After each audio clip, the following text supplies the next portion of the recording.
Benarkah kekuatan gigitan singa hanya 650 PSI saja? Ada banyak sumber informasi yang menyatakan jika kekuatan gigitan singa hanya 650 PSI saja. Jauh lebih lemah dari harimau yang merupakan pesaingnya dengan perkiraan kekuatan gigitan sekitar 1000 PSI. Atau bahkan jaguar yang ukurannya lebih kecil tapi dianggap sebagai kucing dengan rahang terkuat dengan perkiraan kekuatan gigitan sekitar 1500 PSI. Bahkan ada yang menyatakan jika kekuatan gigitan jaguar mencapai 2000 PSI. Data yang mungkin akan diprotes oleh pemuja singa karena mereka yakin jika kekuatan gigitan singa lebih dari 650 PSI. Data yang juga akan diprotes oleh fans harimau karena mereka yakin jika kekuatan gigitan harimau lebih dari 1000 PSI. Mungkin saja mereka meyakini jika harimau adalah kucing dengan rahang terkuat yang melebihi jaguar. Tapi sepertinya fans jaguar tidak terlalu peduli dengan berapapun nilai kekuatan gigitan yang diberikan kepada kucing idolanya.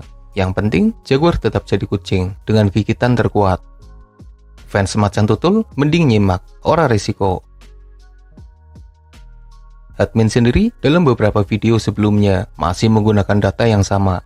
Kekuatan gigitan singa di kisaran 650 PSI. Tapi admin juga merasa janggal dengan data yang ada. Sepertinya singa tidak layak dengan 650 PSI-nya. Lalu admin mencari informasi lebih mendalam dan menemukan informasi yang berbeda. 650 PSI adalah nilai rata-rata yang diberikan kepada singa untuk kekuatan gigitannya. Padahal, singa adalah hewan dengan perbedaan yang jelas antara bejantan dan betinanya.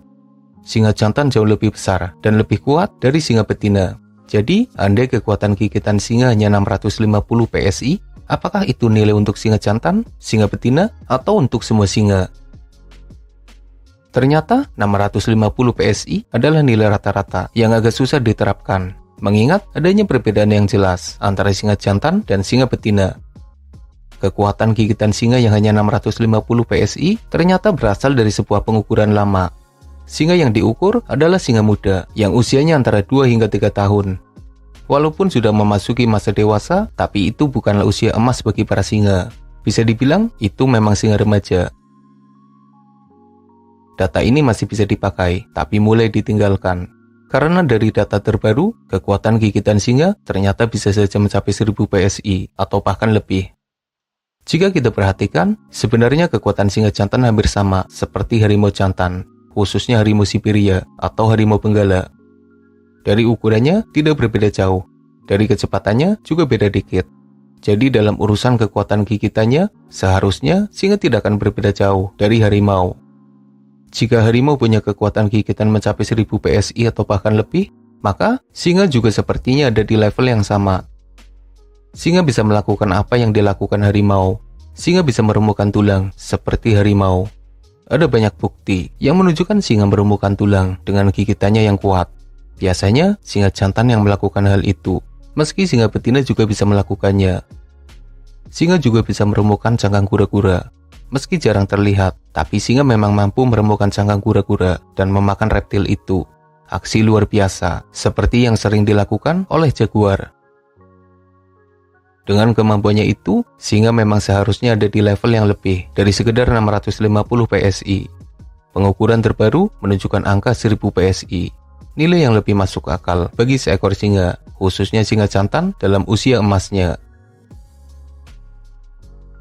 Sebenarnya, informasi mengenai kecepatan, kekuatan gigitan, atau bahkan dimensi ukuran biasanya hanya perkiraan rata-rata saja, tak jarang diambil nilai tengahnya. Padahal, satu spesies hewan saja biasanya masih terbagi jadi beberapa subspesies yang berbeda dan mereka juga masih punya perbedaan dengan sesamanya. Ada banyak faktor yang menyebabkan data yang dipakai adalah data rata-rata yang kadang menyebabkan suatu hewan berada di level yang lebih rendah atau bahkan lebih tinggi. Tentu pertimbangan perbedaan usia, ukuran, habitat, dan lain sebagainya tetap berpengaruh bagi perkembangan masing-masing individu. Dan hewan yang ada di penangkaran juga tumbuh dengan perbedaannya masing-masing. Misalnya saja, singa di Afrika lebih besar dari singa di India. Tentu ada banyak perbedaan data yang ada. Padahal, keduanya sama-sama singa, masih satu spesies Panthera leo. Dengan berbagai pertimbangan yang ada, Penggunaan data lama yang menyatakan jika kekuatan gigitan singa hanya 650 PSI masih bisa dipakai, mewakili rata-rata semua singa. Tapi, jika mau memakai data kekuatan gigitan singa yang mencapai 1000 PSI juga tidak masalah, karena singa jantan memang layak dengan nilai itu. Yang paling aman adalah dengan memakai perkiraan antara 650 hingga 1000 PSI. Sepertinya ini lebih adil, walaupun tetap menyisakan perdebatan. Kalau kamu lebih meyakini yang mana, 650 PSI atau 1000 PSI? Yang pasti, kebanyakan data yang ada menempatkan singa di bawah jaguar serta harimau. Berbicara mengenai perbedaan data tentang kekuatan gigitan singa, sama halnya seperti pembahasan kecepatan singa. Apakah kecepatan singa jantan sama seperti kecepatan singa betina? Beberapa meyakini jika kecepatan mereka seimbang, tapi dengan perbedaan fisik yang berbeda, sepertinya kecepatan mereka tidak seimbang. Singa betina punya tubuh yang lebih ramping. Mereka lebih lincah dari singa jantan, yang tubuhnya besar dan kepalanya dipenuhi sure lebat. Mengutip laman Forbes, seorang peneliti bernama Stefan Posiak menjelaskan tentang perbedaan kecepatan antara singa jantan dan singa betina. Menurutnya, singa betina 30% lebih cepat dari singa jantan. Kecepatan rata-rata singa jantan di kisaran 50 hingga 60 km per jam, sementara kecepatan singa betina di kisaran 70 hingga 80 km per jam. Singa betina lebih cepat karena tubuhnya yang lebih ramping, aktivitasnya yang lebih banyak, dan porsi makan yang lebih sedikit.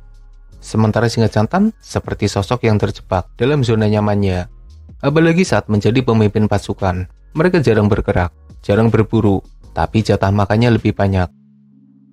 Dengan beberapa pertimbangan yang ada, sepertinya singa betina memang lebih cepat dari singa jantan. Data umum tentang kecepatan singa ada di angka 80 km per jam. Tapi dengan perbedaan yang jelas antara jantan dan betina, maka data kecepatannya juga seharusnya berbeda. Ya meski, kebanyakan masih memakai data umum di angka 80 km per jam. Perbedaan data kecepatan singa sepertinya bukan sesuatu yang dipermasalahkan banyak orang. Tidak seperti data kecepatan harimau. Admin masih ingat, dulu pernah diprotes dan bahkan dimaki-maki hanya karena memberikan data kecepatan 65 km per jam untuk kecepatan harimau. Padahal, data itu berasal dari banyak sumber informasi yang terpercaya. Memang ada informasi tentang kecepatan harimau yang mencapai 90 km per jam atau bahkan lebih, tapi data ini jarang dipakai. Konon, data ini adalah rekor kecepatan harimau Siberia yang mencapai 95 km per jam. Entahlah, sejauh ini admin masih meyakini jika kecepatan harimau pada umumnya ada di kisaran 65 km per jam. Kecepatannya hampir sama dengan singa jantan, tapi masih kalah jika dibandingkan dengan singa betina. Harimau sendiri sama seperti singa, di mana bejantan jauh lebih besar dari betinanya, tapi perbedaan ukurannya tidak terlalu ketara. Jadi, biasanya data yang ada memang dipakai untuk semua gender harimau. Jika membahas kecepatan hewan, kita bisa menentukan juaranya dengan mudah. Di daratan, juaranya cheetah. Di udara, juaranya peregrine falcon. Sementara di lautan, juaranya sailfish. Meski ada yang meyakini jika marlin hitam jauh lebih cepat. Nah, beda lagi kalau harus menentukan juara gigitan. Ada banyak sekali perbedaan ketika membahas hewan dengan gigitan terkuat. Di antara sekian banyak hewan, beberapa yang dianggap punya gigitan kuat adalah hyena tutul, harimau, gorila, kuda nil, jaguar, beruang kutub, hiu putih, paus orca, serta buaya. Tapi, dari semua hewan itu, kira-kira siapa yang jadi juaranya? Jika ditanya siapa hewan dengan gigitan terkuat, maka jawabannya akan berbeda-beda. Ada yang meyakini jika buaya muara adalah hewan dengan gigitan terkuat, mencapai 5000 PSI. Ada pula yang meyakini jika hiu putih sebagai hewan dengan gigitan terkuat, mencapai 17.000 PSI atau bahkan lebih. Yang lain meyakini jika paus orca adalah juaranya dengan kekuatan gigitan mencapai 19.000 PSI. Tapi tahukah kamu, jika setan Tasmania yang tidak masuk dalam data hewan dengan gigitan terkuat malah kadang dianggap sebagai hewan dengan gigitan terkuat. Kekuatan gigitannya hanya di kisaran 200 PSI. Tapi jika dibandingkan dengan ukuran tubuhnya, maka gigitan sang setan memang jadi yang terkuat. Menurutmu, siapa hewan dengan gigitan terkuat?